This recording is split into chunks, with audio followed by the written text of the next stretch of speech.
Tales of Iron is a 2D, hand-drawn, side-scrolling RPG from developers Oddbug Studio. Inspired by the Souls-like genre, it features difficult combat and can be added to the list of excellent 2D indies released in the last few years. In Tales of Iron, you play as Reggie, the until recently prince of the prosperous and plentiful Rat Kingdom. However, following the invasion of a clan of evil frogs, you must now reclaim your kingdom. This is the general and somewhat comical setup for the game and justifies your adventure into the unknown to defeat the frogs once and for all. With narration from Doug Cockle of Witcher 3 fame. Knows what made them attack. But one thing's true. Frog spawn show no mercy. The game is lended a sense of legitimacy, and solid, enjoyable writing carries you through this surprisingly expansive experience. The story neatly aligns itself with the chosen gameplay style, which I would broadly describe as an adventure game. There are 6 distinct biomes, with hidden paths, secrets to find, and optional bosses to fight, all comprising your kingdom. Making your way through this kingdom meets with the character's aims of reclaiming his lands. It's not just exploration for its own sake. This is, for me, a sign of good game design, and it's all wrapped up in a tight 8 to 10 hour experience. Tales of Iron is one of a few games that left me wanting more. The content isn't exhaustively repeated and reused, side quests are fairly short and sweet, and they provide you with new weapons, gold, and other consumables to assist you on your journey. Although it's a side quest, you will at times be required to complete them to drive the story forward, but it didn't feel like filler, well, exempting a few less than sublime quests, but the game's brevity works to its advantage. With the free DLC just being released, many players will be likely keen to jump back in, and Tales of Iron is clearly a game that's had a lot of love put into it. The story is gripping, interesting, and, okay, not the best thing since sliced bread, but it does the job. The game's website describes combat as brutal and inspired by the Souls-like genre, with boss fights aplenty, a weighted armour system with differing roll speeds tied to that, different categories of weapons, parrying, executions, and dodge rolling. I can see what they mean. However, it wouldn't be fair to call this just another Souls clone, because it makes a number of meaningful changes to the Souls formula. Save points, for example, are very, very regular.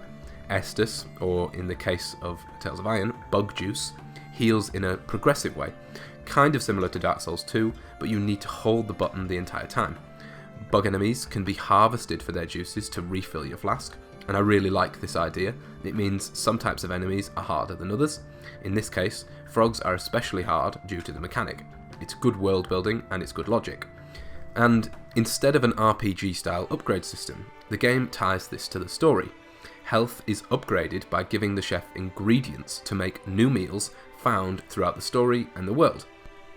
Weapons are unlocked either through adventuring or buying blueprints and giving these to the blacksmith. This method allows the devs to dictate at what stage your health and your weapons will improve. This allows for a much more intelligently balanced system.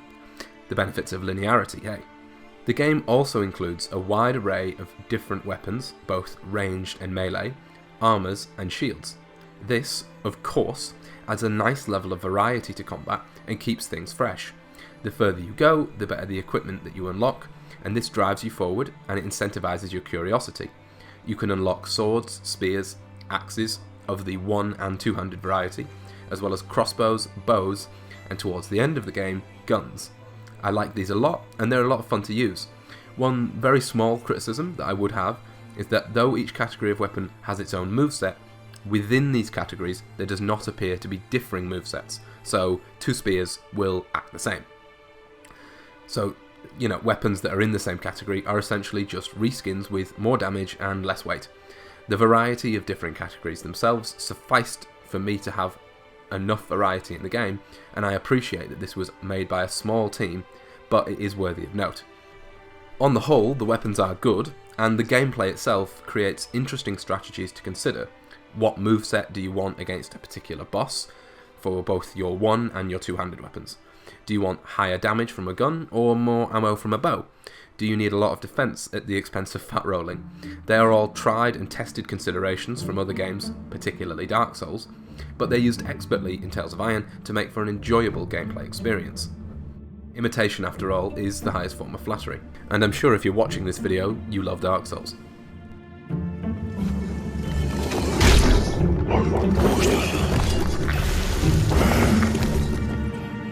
I really love the design of this game. From its hand-drawn, medieval-inspired art style, with a pause menu like a cartoonish Bayeux tapestry, and a world that manages to, at turns, be gritty and then cute. The cast of rats leading the show are in honour of Oddbug Studios' own pet rats, an endearing and quirky homage. That's what this game really is. The studio has a very appropriate name. They are Oddbugs, but that adds a real sense of personality and flavour to the game, which we only ever seem to see in indie games. That makes sense when you consider that the game was designed by less than 10 people. The sound design holds up nicely too. Music is used subtly but effectively. The tunes are neither intrusive nor forgettable. Often you will be left with the hammering of workers repairing the fort, peasants doing the farming, and your minstrel playing court tunes.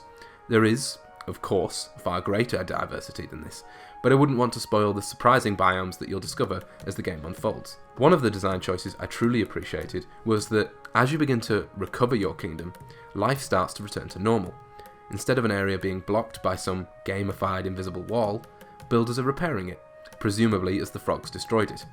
The mighty rat populace begin to return to their villages and farms.